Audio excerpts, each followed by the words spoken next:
മുസ്ലിം ലീഗിനെതിരെ രൂക്ഷ വിമർശനവുമായി സംസ്ഥാന നേതാവ് ഉമർ ഫൈസി മുക്കം വീണ്ടും രംഗത്ത്.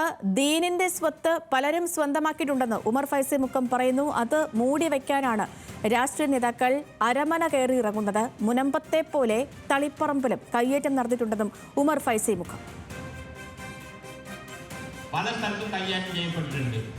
അത് നേരത്തെ ഇവിടെ പറഞ്ഞതുപോലെ തന്നെ രാഷ്ട്രീയത്തിന്റെ ആൾക്കാർ, ഇസ്ലാമിന്റെ രാഷ്ട്രീയത്തിന്റെ ആൾക്കാരൊക്കെ തന്നെ പല സ്ഥലത്തും കയ്യേറിയ വിഷയങ്ങളൊക്കെ പുറവും പൊന്തി വരുന്നുണ്ട്. ഇതൊക്കെ മൂടി വെക്കാനാണോ അവർ അരമനയിലൊക്കെ കയറി ചെല്ലുന്നത്? അത് നമുക്ക് സംശയമുള്ള സംഗതിയാണ്. മറ്റുള്ള അരമനകളിൽ കയറി ചെന്നുകൊണ്ട് എന്തൊക്കെയോ സ്വകാര്യങ്ങൾ പറയുന്ന ചർച്ച നടത്തുന്നുണ്ടല്ലോ. എന്തിനു വേണ്ടിയിട്ടാണിത്? വ്യാപകമായിട്ട് മുനമ്പത്ത് മാത്രമല്ല, തളിപ്പറമ്പിലോ അവിടെ ഇവിടെ ഒക്കെ അത്ര സംഗതികൾ ഉണ്ടായിരിക്കണം. അതൊക്കെ തന്നെ വെളിച്ചത്ത് കൊണ്ടുവരാൻ വേണ്ടി ഈ സംഘടന പ്രവർത്തിക്കും എന്നുള്ളത് തീർച്ചയാണ്. കാരണം ഇത് അള്ളാഹുവിൻ്റെ മാർഗത്തിൽ അള്ളാഹുവിൻ്റെ ദീനിന് എതിരായി പ്രവർത്തിക്കുന്നവർക്കെതിരെ അതിൻ്റെ സത്യമാർഗവും സത്യപാതയും ജനങ്ങൾക്ക് വിശദീകരിച്ചു കൊടുക്കേണ്ട ഒരു ബാധ്യത ഏറ്റെടുത്തുകൊണ്ടാണ് ഈ സമിതി പ്രവർത്തിച്ചു കൊണ്ടിരിക്കുന്നത്. അനൽക്ക സേതുവിന്റെ വിവരങ്ങളുമായി. അനൽക്ക, വീണ്ടും ലീഗിനെതിരെ വിമർശനവുമായി ഉമർ ഫൈസി മുക്കം രംഗത്ത് വന്നിരിക്കുന്നു. ഈ നിലമ്പൂർ ഉപതെരഞ്ഞെടുപ്പൊക്കെ അടുത്തിരിക്കുന്ന സമയത്തും പോലും സമസ്ത ലീഗ് ബന്ധം കൂടുതൽ വഷളാകുന്നു. വിവരങ്ങൾ.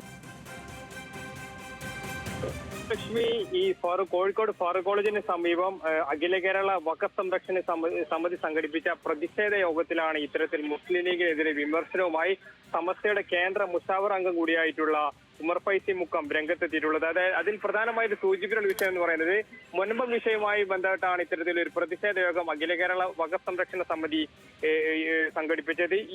ഈ പ്രതിഷേധ യോഗത്തിനകത്തായിരുന്നു ഇത്തരത്തിലൊരു വാദം ഉന്നയിച്ചത്. അതായത് ഈ മുനമ്പത്തെ ജനത വഞ്ചിക്കപ്പെട്ടിട്ടുണ്ട്. അവർക്ക് സ്ഥലം വാങ്ങിയവർ വഞ്ചിക്കപ്പെട്ടവരാണ്. അവർക്ക് പകരം താമസ സൗകര്യം ഒരുക്കണം, ആരും കുടിയിറക്കരുത്. അതോടൊപ്പം തന്നെ ഈ തളിപ്പറമ്പിലെ സർ സയ്യിദ് കോളേജുമായി ബന്ധപ്പെട്ട വിവാദത്തിലാണ് ഇത്തരത്തിൽ ലീഗിനെതിരെ വിമർശനവുമായി ഉമർ ഫൈസി രംഗത്തെത്തിയിട്ടുള്ളത്. ദീനിന്റെ സ്വത്ത് പലരും സ്വന്തമാക്കിയിട്ടുണ്ട്.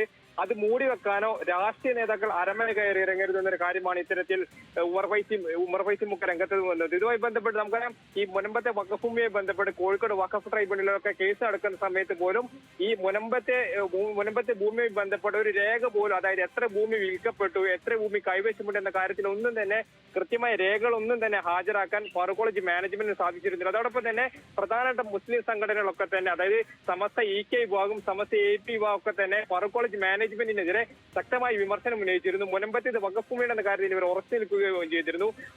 അതിനിടയിൽ തന്നെയാണ് കണ്ണൂർ തളിപ്പറമ്പിലെ സർ സയ്യിദ് കോളേജിലെ, അതായത് തളിപ്പറം മുസ്ലിം ജമാഅത്തിന് കീഴിലെ 25 ഏക്കർ സ്ഥലം സർ സയ്യിദ് കോളേജിന് പാട്ടത്തിന് നൽകുകയും ആ ഘട്ടത്തിൽ അത് വഖഫ് ഭൂമിയല്ല എന്നൊരു നിലപാട് സർ സയ്യിദ് കോളേജ് മാനേജ്മെന്റ് ലീഗിന് നേതൃത്വത്തിലുള്ള മാനേജ്മെന്റ് സ്വീകരിക്കുകയും ചെയ്തു. ഇതുമായി ബന്ധപ്പെട്ടാണ് ഇത്തരത്തിലെ വിമർശനം സമസ്തയുടെ കേന്ദ്ര മുഷാവറംഗ കൂടിയായിട്ടുള്ള ശരി അനൽക്ക സേതാണ് വിവരങ്ങൾ നൽകിയത്. വീണ്ടും സമസ്ത ലീഗ് ബന്ധം കൂടുതൽ വഷളാകുന്നു.